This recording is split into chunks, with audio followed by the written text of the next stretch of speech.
Welcome to CDC tax education. இந்த செஷன்ல நம்ம பார்க்க போறது ஜிஎஸ்டி ஆக்ட்ல சொல்லப்பட்ட அக்கௌண்ட்ஸ் அண்ட் ரெக்கார்ட்ஸ் என்னென்ன அப்படிங்கிறத பத்தி நம்ம டீட்டெயிலாக நம்ம பார்க்க போறோம். நம்மளுடைய சேனல்ல கண்டக்ட் பண்ண போற, அதாவது வர்ற சண்டே கண்டக்ட் பண்ண இருக்க accounts and records in Tally Prime அந்த கோர்ஸ்ல ஜாயின் பண்ணவங்க இந்த வீடியோவை ஸ்கிப் பண்ணாம பாருங்க. ஏன்னா இந்த இன்ஃபர்மேஷன்ஸ் உங்களுக்கு ஒரு ப்ரீ லேர்னிங்கா கண்டிப்பா இருக்கும். நம்ம டேலியில இந்த ரெக்கார்ட்ஸ் எல்லாம் நம்ம டிஸ்கஸ் பண்ணும்போது உங்களுக்கு ஒரு கிளாரிட்டி கிடைக்கணும் அப்படிங்கிறதுக்காக இந்த வீடியோ அப்படிங்கிறது உங்களுக்காகவும் கண்டிப்பா ஸ்பெஷலா வந்து இந்த இன்ஃபர்மேஷன்ஸ் அப்படிங்கிறத நான் வந்து ஷேர் பண்ணியிருக்கேன். அட் த சேம் டைம்ஸ் அந்த கோர்ஸ்ல ஜாயின் பண்ண இன்ட்ரெஸ்டட் இருக்கவங்க இந்த வீடியோவில் இருக்கக்கூடிய அப்ளிகேஷன் ஃபார்ம், டெஸ்கிரிப்ஷன்ல இருக்கக்கூடிய அப்ளிகேஷன் ஃபார்ம் நீங்க ஃபில் பண்ணி கோர்ஸ்ல ஜாயின் பண்ணுங்க. நீங்களும் கம்மிங் சண்டே ஸ்டார்ட் பண்ண இருக்கக்கூடிய கோர்ஸ்ல நீங்க ஜாயின் பண்ணி லேர்ன் பண்ணலாம். வாங்க இந்த ரெக்கார்ட்ஸ் என்னென்ன இருக்கு அப்படிங்கிறத பத்தி நம்ம டீட்டெயிலா டிஸ்கஸ் பண்ணுவோம். ஓகே, இப்போ ஒரு ரிஜிஸ்டர்டு பர்சன் ஜிஎஸ்டி ரிஜிஸ்டர் பண்ணியிருக்காங்க அப்படிங்கிற பட்சத்துல அவங்க ஒரு ட்ரேடரா இருக்கலாம், இல்லைன்னா ஒரு மேனுஃபேக்சரா இருக்கலாம், இல்லைன்னா சர்வீஸ் இண்டஸ்ட்ரீஸா கூட இருக்கலாம், அல்லது எக்ஸ்போர்ட் இம்போர்ட் பண்ணக்கூடிய ஒரு ஆர்கனைசேஷனா கூட இருக்கலாம். எந்த ஒரு பிசினஸா இருந்தாலும் சரி, அவங்களுக்கு ஜிஎஸ்டி ரிலேட்டடா இருக்கக்கூடிய டாக்குமெண்ட்ஸ், புக்ஸ் ஆஃப் அக்கௌண்ட்ஸ் என்னென்ன மெயின்டைன் பண்ணணும் அப்படிங்கிறத பத்தின இன்ஃபர்மேஷன்ஸ் இந்த ஸ்லைட்ல நான் வந்து உங்களுக்கு எக்ஸ்பிளைன் பண்ணியிருக்கேன். ஸோ இதை டீட்டெயிலாக நம்ம வந்து பார்க்கலாம். ஓகே, இப்போ ஒரு பிஸ்னஸ் வந்து அவங்களுடைய பிஸ்னஸை ஜிஎஸ்டியில் ரிஜிஸ்டர் பண்ணியிருக்காங்க அப்படிங்கிற பட்சத்தில் அந்த ரிஜிஸ்ட்ரேஷன் சர்டிஃபிகேட்லேயே பிளேஸ் ஆஃப் பிஸ்னஸ் என்ன அப்படிங்கிறது இருக்கும். அந்த பிளேஸ்ல அவங்க கண்டிப்பாக மெயின்டைன் பண்ண வேண்டிய ரெக்கார்ட்ஸ் அப்படிங்கிறது இங்கே நான் வந்து கொடுத்துருக்கேன். அதுல ஃபர்ஸ்ட் ரெக்கார்ட்ஸ் நம்ம வந்து பார்க்க போறது என்ன அப்படின்னு சொல்லிட்டு பாத்தீங்க அப்படின்னா, ஸோ அவங்க மெயின்டைன் பண்ண வேண்டிய, அதாவது ஒரு ப்ரொடக்ஷன் ஆர்கனைசேஷனா இருந்தாங்க அப்படிங்கிற பட்சத்துல கண்டிப்பா என்ன பண்ண வேண்டியது இருக்கு அப்படின்னா, என்னென்ன மெட்டீரியல் அவங்க மேனுஃபேக்சர் பண்ணியிருக்காங்க அப்படிங்கிற ஒரு என்டையர் இன்ஃபர்மேஷன் கண்டிப்பா ஒரு ரெக்கார்ட்ல இருக்கணும். ஸோ அந்த ரெக்கார்டோடைய டைட்டில் என்ன அப்படின்னா, production or manufacture of goods. இதுதான் வந்து அந்த ரிஜிஸ்டருடைய மெயின் டைட்டிலா இருக்கணும். இப்போ ஒரு சில ப்ராடக்ட் மேனுஃபேக்சர் பண்றாங்க அப்படிங்கிற பட்சத்துல அதுக்கு என்னென்ன ரா மெட்டீரியல்ஸ் வந்து கன்சியூம் பண்ணப்பட்டிருக்கு, அதோடைய குவான்டிட்டி வைஸ் டீடைல்ஸ், அதோடைய ரேட் ஆஃப் டாக்ஸ், தென் அதோடைய பிரைஸ். ஸோ இந்த இன்ஃபர்மேஷன் எல்லாம் ப்ராடக்டா இந்த ரிஜிஸ்டர்ல கண்டிப்பா இருக்கணும். மெயினா production or manufacture of goods அப்படிங்கிற இந்த டைட்டில் பொறுத்த வரைக்கும் ஒரு மேனுஃபேக்சரிங் ஆர்கனைசேஷன் தான் இந்த ரிஜிஸ்டர் அப்படிங்கிறது கண்டிப்பா மெயின்டைன் பண்ணுவாங்க. இந்த ரிஜிஸ்டர் இல்லாம அவங்களுடைய புக்ஸ் ஆஃப் அக்கௌண்ட் வந்து இருக்க கூடாது.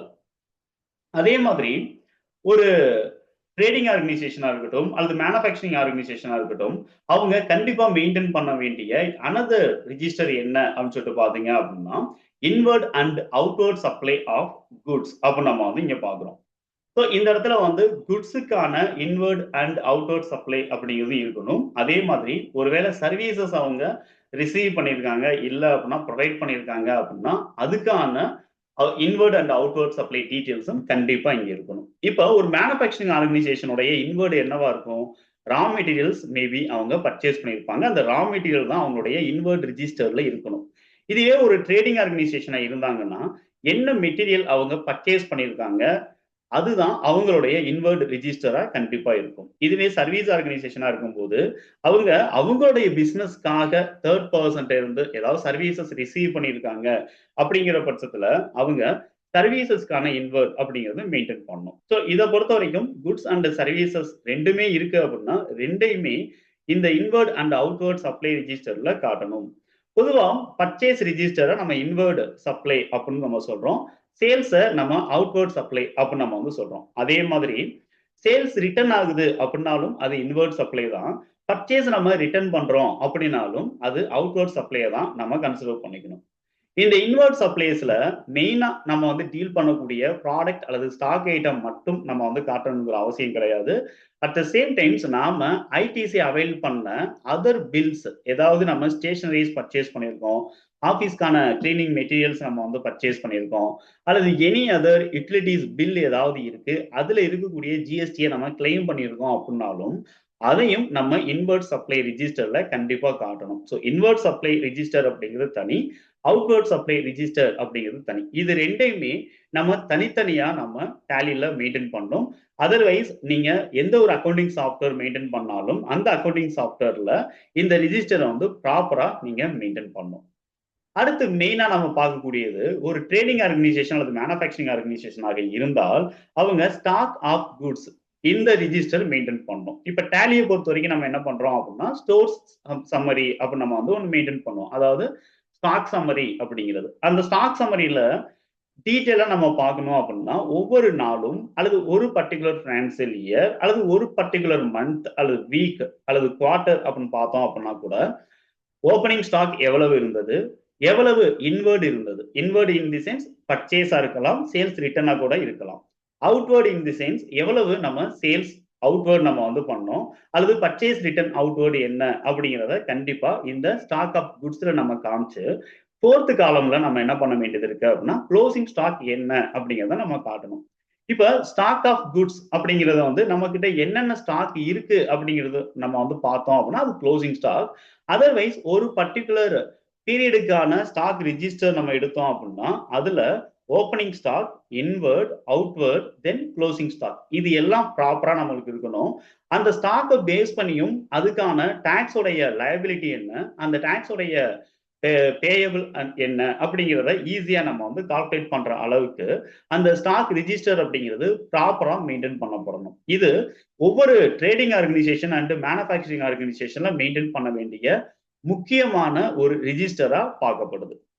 அடுத்து இன்வர்ட் சப்ளைஸ்ல இருக்கக்கூடிய இன்புட் டாக்ஸ் லயபிலிட்டி என்ன அப்படிங்கிறத நம்ம வந்து காட்டணும். அதாவது இன்புட் டாக்ஸ் கிரெடிட்டுக்கான ரிஜிஸ்டர் இதை நம்ம ஷார்ட்டா ஐடிசி அப்படின்னு நம்ம வந்து சொல்லுவோம். இது ஒவ்வொரு மாசமும் நம்ம பே பண்ண வேண்டிய டாக்ஸ்ல இருந்து ரெடியூஸ் பண்ண வேண்டிய ஐடிசி அமௌண்டா இருக்கு அப்படிங்கிற பட்சத்துல ஆல்ரெடி நம்ம ரெடியூஸ் பண்ணிட்டோம் அப்படின்னா அதை இன்புட் டாக்ஸ் கிரெடிட் அவைல்டு அப்படிங்கிற ரிஜிஸ்டர்ல செப்பரேட்டா நம்ம வந்து காட்டணும். இன்புட் டாக்ஸ் கிரெடிட் நம்ம யூட்டிலைஸ் பண்ணிட்டோம் அப்படிங்கிற பட்சத்துல மட்டும் இந்த ரிப்போர்ட்ல அந்த பர்டிகுலர் மந்த் இல்ல அப்படின்னா அந்த பினான்சியல் இயருக்கான ஐடிசி அவைல்டு ரிஜிஸ்டர்ல ப்ராப்பரா நம்ம மெயின்டைன் பண்ணணும். இது ஹோல் இயருக்கும் நம்ம ப்ரிப்பேர் பண்றதுக்கான ஃபெசிலிட்டிஸ் அந்த சாஃப்ட்வேர்ல கண்டிப்பா இருக்கணும். அல்லது நீங்க மேனுவலா அக்கௌண்ட்ஸ் மெயின்டைன் பண்றீங்க அப்படிங்கிற பட்சத்துலையும் கூட நீங்க இந்த ரிஜிஸ்டர்ஸ் கண்டிப்பா செப்பரேட்டா நீங்க மெயின்டைன் பண்ணணும். So input tax credit availed register அப்படிங்கிறது ரொம்ப ரொம்ப முக்கியமான ஒரு ரிஜிஸ்டர். ஸோ ஜிஎஸ்டிலே வந்து என்ன பண்ணியிருக்காங்க, ஜிஎஸ்டிஆர் 2A அண்ட் 2B அப்படிங்கிற ரெண்டு ஆட்டோ பாப்புலேட்டர் ரிட்டர்ன் நம்மளுக்கு கொடுக்குறாங்க. இந்த ரெண்டு ஆட்டோ பாப்புலேட்டர் ரிட்டர்னுமே என்ன சொல்லுது அப்படின்னா அவைலபிள் ஐடிசியை வந்து சொல்லுது. ஸோ அந்த ஐடிசியோட ரெஜிஸ்டரை நம்ம வந்து மேனுவலா புக் கீப்பிங் மெயின்டைன் பண்ணாலும் சரி, அதர்வைஸ் நீங்க ஏதாவது ஒரு சாஃப்ட்வேர்ல நீங்க மெயின்டைன் பண்ணாலும் அதுல ப்ராப்பர் ஐடிசி அவைல்டோடைய இன்ஃபர்மேஷன் அப்படிங்கிறது தனி ரிஜிஸ்டரா இருக்கணும். இது நம்ம பார்க்கக்கூடிய 4வது முக்கியமான ரெக்கார்ட் அல்லது ரிஜிஸ்டரா நம்ம பார்க்கிறோம். 5வது நம்ம பார்க்க போறது என்னன்னா அவுட்புட் டாக்ஸ் பேயபிள் எவ்வளவு, பெய்டு எவ்வளவு. அவுட்புட் டாக்ஸ் பேயபிள் என்ன, அதாவது டாக்ஸ் லயபிலிட்டி அப்படின்னு நம்ம வந்து சொல்றோம். அவுட்டோர் சப்ளைஸ் மூலமா நாம கலெக்ட் பண்ண டாக்ஸை நம்ம அவுட்புட் டாக்ஸ் லயபிலிட்டி அப்படின்னு நம்ம சொல்றோம். இது கவர்மெண்ட்டுக்கு பே பண்ண வேண்டியது. ஸோ நம்ம பே பண்ண வேண்டிய லயபிலிட்டி எவ்வளவு, இது மந்த் ஆன் மந்த் இருக்கலாம். 1 இயருக்கான அக்கௌண்ட்ஸா இருந்துச்சுன்னா அந்த 1 இயர்ல பேயபிள் எவ்வளவு அவுட்புட் டாக்ஸ் லயபிலிட்டி, அதே மாதிரி பெய்டு எவ்வளவு அப்படிங்கிறது நம்மளுக்கு இருக்கணும். ஸோ இதோடைய டிஃபரன்ஸ் என்னவா இருக்கலாம், நம்மளுடைய பேயபிள் அதுக்கு அடுத்து பெய்டு இதோடைய டிஃபரன்ஸ் அமௌண்ட் என்னவா இருக்கலாம் அப்படின்னா ஐடிசியா கண்டிப்பா இருக்கலாம். அதுக்கான ரிஜிஸ்டர் நம்ம 4th ரிஜிஸ்டரா நம்ம மெயின்டைன் பண்ணதுல நம்மளுக்கு ஒரு கிளாரிட்டி அப்படிங்கிறது நம்மளுக்கு கிடைச்சிடும். இந்த ரிஜிஸ்டர்ல output tax payable, paid including payable under reverse சார்ஜ்ல இருக்கக்கூடிய டாக்ஸ் அமௌண்ட்டும் இருக்கணும். அதாவது என்னன்னா நாம வந்து சப்ளையரா இருக்கோம் அப்படிங்கிற பட்சத்துல நாம அதுக்கான டாக்ஸை கலெக்ட் பண்ணி கவர்மெண்ட்டுக்கு பே பண்ண மாட்டோம். ரிவர்ஸ் சார்ஜ் பேசிஸ்ல நம்ம பில் பண்ணியிருக்கோம். அதுக்கான டாக்ஸை அந்த பர்டிகுலர் ரிசிபியன்ட் கவர்மெண்ட்டுக்கு டைரக்டா பே பண்ணியிருப்பாரு. ஸோ நம்ம பேயபிள் அண்ட் பெய்டு அப்படிங்கிற கான்செப்ட் இங்க இருக்காது ரிவர்ஸ் சார்ஜ் பேசிஸ்ல. ஆனாலும் கூட நம்மளுடைய ரிஜிஸ்டர்ல output tax payable, paid including reverse charge பேசிஸ்ல இருக்கக்கூடிய பேயபிள் எல்லாத்தையும் நம்ம வந்து ஒரு ரிஜிஸ்டர்ல கண்டிப்பா நம்ம மெயின்டைன் பண்ணோம். இது 5th ரிஜிஸ்டரா நம்ம ஆக்ட்ல வந்து சொல்லப்பட்ட ஒரு ரிஜிஸ்டர் தான் இருக்கு. இப்ப டேலி நீங்க மெயின்டைன் பண்றீங்க அப்படின்னா இதுக்கான ரிஜிஸ்டர் டேலியில நம்ம எப்படி மெயின்டைன் பண்ணலாம், அதுக்கான பிரிண்ட் அவுட் நம்ம எப்படி எடுக்கலாம், டேலியில இருந்து எப்படி நம்ம எக்ஸ்போர்ட்டா கன்வெர்ட் பண்ணலாம் அல்லது பிடிஎஃப் ஃபார்மேட்டா கன்வெர்ட் பண்ணி வைக்கலாம், ஒவ்வொரு மந்தோடைய அக்கௌண்ட் க்ளோஸருக்கும் நம்ம இதை எப்படி நம்ம யூஸ் பண்றது அப்படிங்கிறது நம்மளுக்கு கண்டிப்பா தெரிஞ்சுக்கணும். ஸோ இது வந்து 5th ரிஜிஸ்டரா வந்து ஜிஎஸ்டி ஆக்ட்ல சொல்லப்பட்ட ஒரு ரிஜிஸ்டர். அடுத்து 6th வந்து சொல்லக்கூடிய ரிஜிஸ்டர் என்ன அப்படின்னு சொல்லிட்டு பாத்தீங்க அப்படின்னா, ஒரு இம்போர்ட்டர் அல்லது எக்ஸ்போர்ட்டர் இருக்காரு அப்படிங்கிற பட்சத்துல அந்த பர்டிகுலர் ஆர்கனைசேஷன் எவ்வளவு கூட்ஸ் அல்லது சர்வீசஸ் அல்லது ரெண்டுமோ எவ்வளவு இம்போர்ட் பண்ணியிருக்காரு, எவ்வளவு எக்ஸ்போர்ட் பண்ணியிருக்காரு, ஃபாரினுக்கு எவ்வளவு எக்ஸ்போர்ட் பண்ணியிருக்காரு, அதுக்கான ஐஜிஎஸ்டி என்ன பே பண்ணியிருக்காங்க, அதுக்கான பேயபிள் பெய்டு என்ன அப்படிங்கிறத செப்பரேட்டா அவங்க வந்து மெயின்டைன் பண்ணணும். ஈவன் தோ இந்தியாவுக்குள்ள பர்ச்சேஸ் பண்ண ஸ்டாக் ரிஜிஸ்டர் அப்படிங்கிறதோட நம்ம சேர்த்தோ அல்லது தனியாவோ நம்ம வந்து இதை ப்ரிப்பேர் பண்ண தெரியணும். எவ்வளவு குட்ஸ் நம்ம இம்போர்ட் பண்ணியிருக்கோம் அப்படிங்கிறதுக்கான ஒரு கிளாரிட்டி அப்படிங்கிறது அந்த 1 இயர் அக்கௌண்ட்ஸ்ல கண்டிப்பா இருக்கணும். ஸோ இதுதான் வந்து என்ன அப்படின்னு சொல்லிட்டு பாத்தீங்கன்னா நம்மளுக்கு 6th சொல்லக்கூடிய ஒரு ரிஜிஸ்டரா நம்ம பார்க்குறோம். ஸோ இந்த இன்ஃபர்மேஷன் எல்லாமே ஆஸ் பர் ஜிஎஸ்டி ஆக்ட்ல சொல்லப்பட்ட ரிஜிஸ்டர் படி நான் வந்து என்ன பண்ணியிருக்கேன்னா லிஸ்ட் அவுட் பண்ணி உங்களுக்கு நான் எக்ஸ்பிளைன் பண்ணியிருக்கேன். ஸோ நம்மளுடைய டேலி கோர்ஸ்ல அதாவது books of accounts and record அந்த டேலி கோர்ஸ்ல நாம இதை பத்தி டேலியில எப்படி நம்ம வந்து ப்ரிப்பேர் பண்ண போறோம், டேலியில எப்படி இந்த ரிஜிஸ்டர் மெயின்டைன் ஆகுது, அது எங்க இருந்து நம்ம இந்த ரிப்போர்ட் நம்ம எடுக்க போறோங்கிறத பத்தின கிளாரிட்டி நான் செஷன்லையும் வந்து உங்களுக்கு எக்ஸ்பிளைன் பண்ணுவேன். ஸோ வர்ற சண்டே ஸ்டார்ட் பண்ணக்கூடிய இந்த பேட்ச் நீங்க ஜாயின் பண்ணீங்கன்னா உங்களுக்கு யூஸ்ஃபுல்லா கண்டிப்பா இருக்கும். ஓகே, அடுத்து 7th நம்ம வந்து பார்க்கக்கூடிய ரிஜிஸ்டர் என்ன அப்படின்னு பாத்தீங்க அப்படின்னா supplies attracting payment of tax on reverse charge. ஓகேங்களா? ஸோ இந்த இடத்துல வந்து டாக்ஸ் பேயபிள் அப்படின்னு சொல்லிட்டு நம்ம வந்து அண்டர் ரிவர்ஸ் சார்ஜ் பேசிஸ்லயும் நம்ம ரிஜிஸ்டர் அப்படிங்கிறது மெயின்டைன் பண்றோம். அதே மாதிரி supplies attracting payment of tax on reverse சார்ஜை நம்ம தனியா நம்ம வந்து மெயின்டைன் பண்ண வேண்டியது இருக்கு. ஸோ இதை பொறுத்த வரைக்கும் என்ன அப்படின்னு சொல்லிட்டு பாத்தீங்கன்னா டாக்ஸ் லயபிலிட்டி அப்படிங்கிறது இருந்தாலும் கூட அதையும் சேர்த்து எவ்வளவு சப்ளைஸோடைய வேல்யூ அப்படிங்கிறத நம்ம தனியா நம்ம வந்து மெயின்டைன் பண்ணணும். இது இந்த பர்டிகுலர் ஒரு சில பர்டிகுலர் ஆர்கனைசேஷன் என்ன பண்ணுவாங்க அப்படின்னா டாக்ஸ் அமௌண்ட் வந்து டைரக்டா பில்லுல கலெக்ட் பண்ண மாட்டாங்க. எக்ஸாம்பிளுக்காக நம்ம வந்து ஜிடிஏ அவங்கள சொல்லலாம், குட்ஸ் டிரான்ஸ்போர்ட் ஏஜென்சியை நம்ம வந்து சொல்லலாம். அப்படிப்பட்ட ஆர்கனைசேஷன்ல அவங்களுடைய supplies attracting payment of on reverse charge பேசிஸ்ல இருக்கக்கூடியத கண்டிப்பா வந்து என்ன பண்ணணும் அப்படின்னா இங்க நம்ம வந்து காட்டணும். தென் அந்த மாதிரியான பிசினஸ்ல இருந்து ரிசீவ் பண்ண அல்லது அன்ரிஜிஸ்டர்டு பர்சன்ஸ் மூலமா நம்ம ரிசீவ் பண்ண ரிவர்ஸ் சார்ஜ் பேசிஸ்ல நாம பண்ண வேண்டிய பேமெண்ட்டுக்கான ரிவர்ஸ் சார்ஜ் ரிஜிஸ்டர் தனியா நம்ம வந்து மெயின்டைன் பண்ணணும். இதுக்கு செல்ஃப் இன்வாய்ஸ் நம்ம வந்து தனியா நம்ம ப்ரிப்பேர் பண்ணி அதன்படி நம்ம அந்த ரிஜிஸ்டர் அப்படிங்கிறது மெயின்டைன் பண்ணணும். ஸோ இது வந்து என்னன்னா நாம ரிவர்ஸ் சார்ஜ் பேசிஸ்ல பே பண்ண ரிஜிஸ்டர் நாம ப்ராப்பரா மெயின்டைன் பண்ணணும் அப்படிங்கிறது தான் இந்த ரிஜிஸ்டர்ல வந்து சொல்லக்கூடிய முக்கியமானதா இருக்கு. இது 7வது ரிஜிஸ்டரா நம்ம வந்து பார்க்கிறோம். இது supplies attracting payment of tax on reverse charge, அதாவது ஆர்சிஎம் பேசிஸ்ல நாம பே பண்ண பேமெண்ட்டுக்கான ரிஜிஸ்டர்ஸ் என்ன அப்படிங்கிறது. எக்ஸாம்பிள் நம்ம வந்து ஜிடிஏ பேமெண்ட் ஏதாவது பண்ணியிருக்கோம், அதாவது குட்ஸ் டிரான்ஸ்போர்ட் ஏஜென்சிக்கு ஏதாவது பேமெண்ட் பண்ணியிருக்கோங்கிற பட்சத்துல அன்ரிஜிஸ்டர்டு பில்டிங் ஓனருக்கு நம்ம ரெண்ட் பேமெண்ட் பண்ணியிருக்கோம் அப்படிங்கிற பட்சத்துல ஸோ அந்த மாதிரியான சுச்சுவேஷன்ஸ்ல எல்லாமே வந்து என்ன ஆகும் அப்படின்னா இந்த ரிஜிஸ்டர்ல நம்ம காட்டுற மாதிரி இருக்கும். ஸோ ஃபைனலா வந்து சொல்லக்கூடிய ரிஜிஸ்டர் என்ன அப்படின்னு பாத்தீங்கன்னா advances received and paid and adjustment made thereto அப்படின்னு சொல்லப்பட்டிருக்கு. இதை பொறுத்த வரைக்கும் என்னன்னா சர்வீஸ் பில், அதாவது சர்வீஸ் ப்ரொவைட் பண்றதுக்கு முன்னாடியோ அல்லது குட்ஸ் நம்ம ப்ரொவைட் பண்றதுக்கு முன்னாடியோ நம்ம அட்வான்ஸ் அமௌண்ட் நம்மளுடைய கஸ்டமர்ட்ட இருந்து நம்ம ரிசீவ் பண்ணிட்டோம் அப்படிங்கிற பட்சத்துல கண்டிப்பா நம்ம அதுக்கான டாக்ஸையும் சேர்த்து நம்ம வாங்கியிருப்போம். எவ்வளவு அட்வான்ஸ் நம்ம வாங்குறோமோ அதுக்கான டாக்ஸ் அமௌண்ட்டை நம்ம கவர்மெண்ட் அந்த பர்டிகுலர் கஸ்டமர்ட்ட இருந்து வாங்கி அதை நம்ம GSTR-1 ரிட்டர்ன் ஃபைல் பண்ணும்போது நம்ம அட்வான்ஸ் ஃப்ரம் கஸ்டமர் அப்படிங்கிற டேபிள்ல நம்ம வந்து காமிச்சிருவோம். At the same time in ஃபியூச்சர்ல நம்ம GSTR-3B ஃபைல் பண்ணும்போது அந்த டாக்ஸ் அமௌண்ட்டை நம்ம பேமெண்ட் அப்படிங்கிறத நம்ம பண்ணிருக்கோம். ஓகேங்களா? ஒரு பர்டிகுலர் ரிட்டர்ன் பீரியட்ல அட்வான்ஸ் அமௌண்ட் மட்டும் தான் நம்ம வாங்கியிருக்கோம். வேற ஒரு ரிட்டர்ன் பீரியட்ல தான் அதுக்கான இன்வாய்ஸ் நம்ம ரைஸ் பண்றோம் அப்படின்னா அந்த டைம்ல தான் அட்ஜஸ்ட்மெண்ட் அப்படிங்கிற ஒரு கான்செப்ட் வருது. அதாவது அட்ஜஸ்ட்மெண்ட் மேட் thereto அப்படிங்கிற கான்செப்ட் அந்த இடத்துல வருது. ஸோ அப்ப நம்ம வந்து ப்ராப்பரா அந்த அட்வான்ஸுக்கு அகைன்ஸ்டா நம்ம அட்ஜஸ்ட்மெண்ட் ரைஸ் பண்ணிட்டோமா அப்படிங்கிறத நம்ம வந்து ரெக்கார்ட் பண்ணணும். இப்ப நான் சொன்னது என்னன்னா சேல்ஸ் பாயிண்ட் ஆஃப் வியூல கஸ்டமர்ட்ட இருந்து நம்ம ரிசீவ் பண்ண அட்வான்ஸ் அண்ட் அட்ஜஸ்ட்மெண்ட் அப்படிங்கிறத பார்த்தோம். இப்ப ஒருவேளை நம்ம அட்வான்ஸ் அமௌண்ட் கஸ்டமர்ட்ட இருந்து நம்ம ரெக்கவர் பண்ணிட்டோம். அதுக்கான டாக்ஸையும் ஒரு பர்டிகுலர் டாக்ஸ் பீரியட்ல கவர்மெண்ட்டுக்கு பேமெண்ட் அப்படிங்கிறதும் பண்ணிட்டோம். ஆனா அடுத்த டாக்ஸ் ரிட்டர்ன் பீரியட்ல அந்த அட்வான்ஸுக்கு அகைன்ஸ்டா நம்ம பில் எதுவும் ரைஸ் பண்ணல.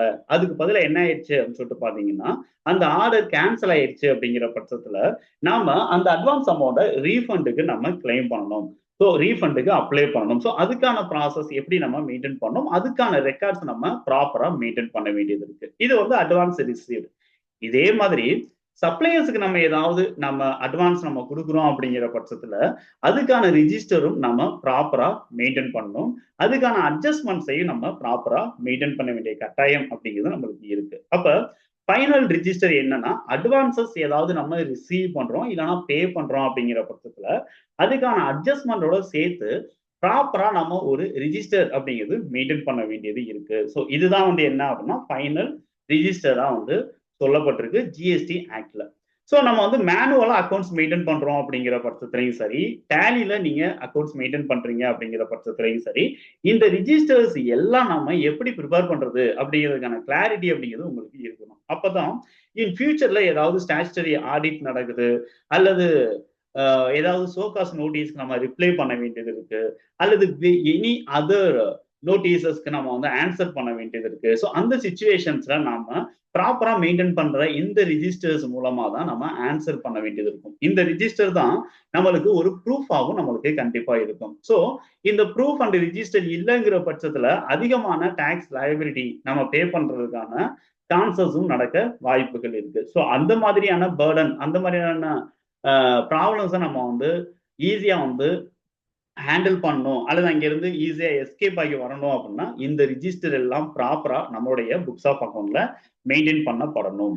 ஓகே, அடிஷனலா இந்த செஷன்ல நாம வந்து பார்க்க போறது என்னன்னா, மல்டிபிள் லொகேஷன்ஸ்ல பிசினஸ் பண்ணக்கூடியவங்களுக்கான ரெக்கார்ட்ஸ் எந்தெந்த லொகேஷன்ல மெயின்டைன் பண்ணப்படணும் அப்படிங்கிறதுல ஒரு கிளாரிட்டி அப்படிங்கிறது கண்டிப்பா நம்மளுக்கு வேணும். ஓகே, ஒரு சில பிசினஸ் மேன் என்ன பண்றாங்கன்னா மல்டிபிள் பிரான்ச்சஸ்ல வந்து அக்கௌண்ட்ஸ் அப்படி, அதாவது பிரான்ச்சஸ்ல ரிஜிஸ்டர் அப்படிங்கிறது பண்ணியிருப்பாங்க. ஓகேங்களா, அல்லது சிங்கிள் ரிஜிஸ்ட்ரேஷன் மல்டிபிள் லொகேஷன்ஸை வந்து அட்ரஸா வந்து ஆட் பண்ணியிருப்பாங்க. ஓகேங்களா, பொதுவா சர்டிபிகேட்ல நீங்க பார்க்கும்போது பிளேஸ் ஆஃப் ரிஜிஸ்ட்ரேஷன் அப்படிங்கிறது ஒன்று இருக்கும், அடிஷனல் பிளேஸ் ஆஃப் ரிஜிஸ்ட்ரேஷன்ஸ் அப்படிங்கிறது நம்மளுக்கு இருக்கும். ஸோ அந்த ரிஜிஸ்ட்ரேஷனை பேஸ் பண்ணி அடிஷனல் பிளேசஸும் வந்து அங்கே டிக்ளேர் பண்ணியிருப்பாங்க. இப்படி ஒவ்வொரு பிளேசஸ்க்கு வந்து தனித்தனியா அவங்க லொகேஷன்ஸ் வந்து மென்ஷன் பண்ணியிருக்காங்கன்னா அந்தந்த லொகேஷனுக்கான அக்கௌண்ட்ஸ் அண்ட் ரெக்கார்ட்ஸ் அந்தந்த லொகேஷன்ல கண்டிப்பா இருக்கணும். ஓகேங்களா, ஹெட் ஆஃபீஸ்ல மட்டும்தான் நாங்க மெயின்டைன் பண்றோம், பிரான்ச் ஆஃபீஸ்ல எந்த ரிஜிஸ்டரும் இருக்காது அப்படின்னு சொல்லிட்டு நம்ம எஸ்கேப் ஆக முடியாது.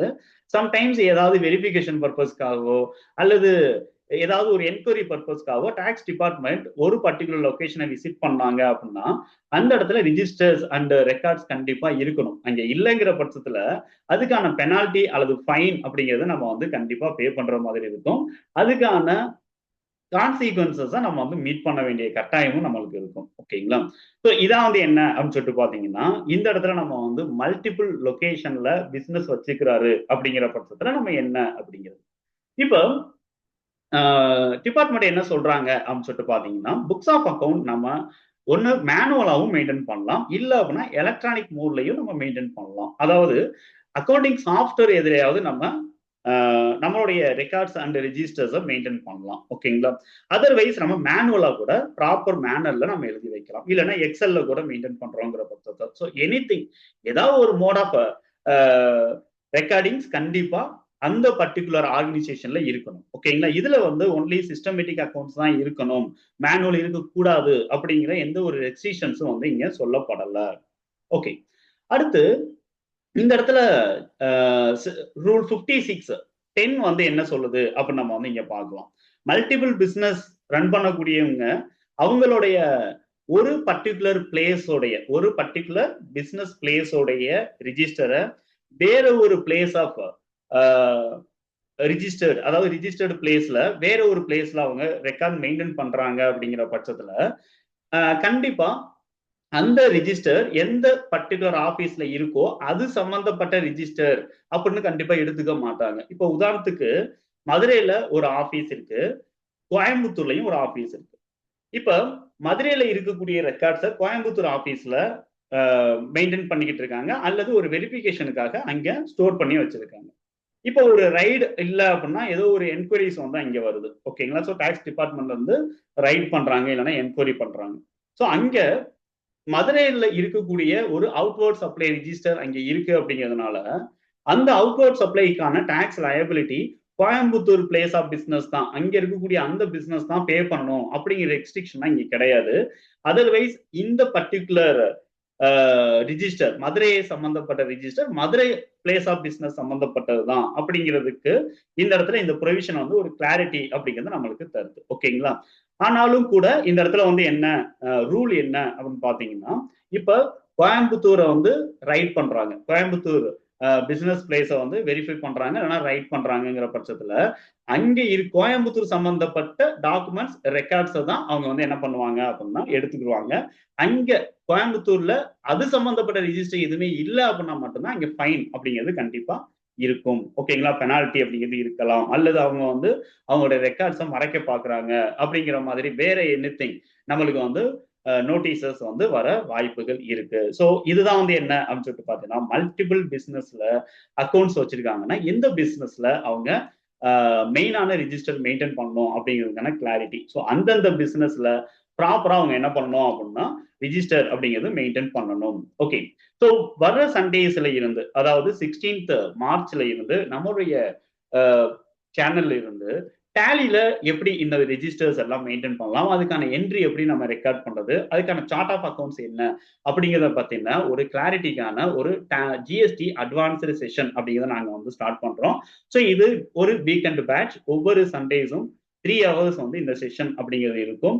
4 சண்டேஸ் நீங்க கண்டினியூஸா நீங்க வந்து இந்த கோர்ஸ்ல வந்து லேர்ன் பண்ண போறீங்க. எவ்ரி சண்டேஸ் வந்து நீங்க 3 hours இன் தி சென்ஸ் உங்களுக்கு ஆல்மோஸ்ட் வந்து 12 ஹவர்ஸ்ல உங்களுக்கு ஒரு கம்ப்ளீட் அக்கௌண்ட்ஸ் ரெக்கார்டிங்கான நாலேஜஸா இருக்கட்டும், ரூல்ஸை நீங்க அண்டர்ஸ்டாண்ட் பண்றதுக்கான நாலேஜஸா இருக்கட்டும், டேலியில எப்படி நீங்க ரிஜிஸ்டர் வந்து மெயின்டைன் பண்ண போறீங்க அப்படிங்கிற நாலேஜஸ், எப்படி நீங்க report saving options, report filter options, இதெல்லாம் நீங்க எப்படி லேர்ன் பண்ண போறீங்க, லேட்டஸ்ட் வெர்ஷன்ல இருக்கக்கூடிய டேட்டாவை பேஸ் பண்ணி, அதாவது ஃபீச்சர்ஸை பேஸ் பண்ணி அப்படிங்கிறதுக்கான ஒரு கிளாரிட்டி உங்களுக்கு இந்த செஷன் நாங்கள் வந்து கொடுப்போம்.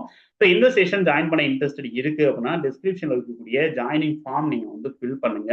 அதர்வைஸ் ஸ்க்ரீன்ல தெரியக்கூடிய இந்த வாட்ஸ்அப் நம்பருக்கு ஒரு மெசேஜ் நீங்க கொடுங்க. எங்களுடைய அட்மிஷன் டிபார்ட்மெண்ட் வந்து கால் பண்ணி உங்களுடைய அட்மிஷனை கன்ஃபார்ம் பண்ணுவாங்க. தேங்க்யூ ஃபார் வாட்சிங். அடுத்த செஷன்ல பார்ப்போம்.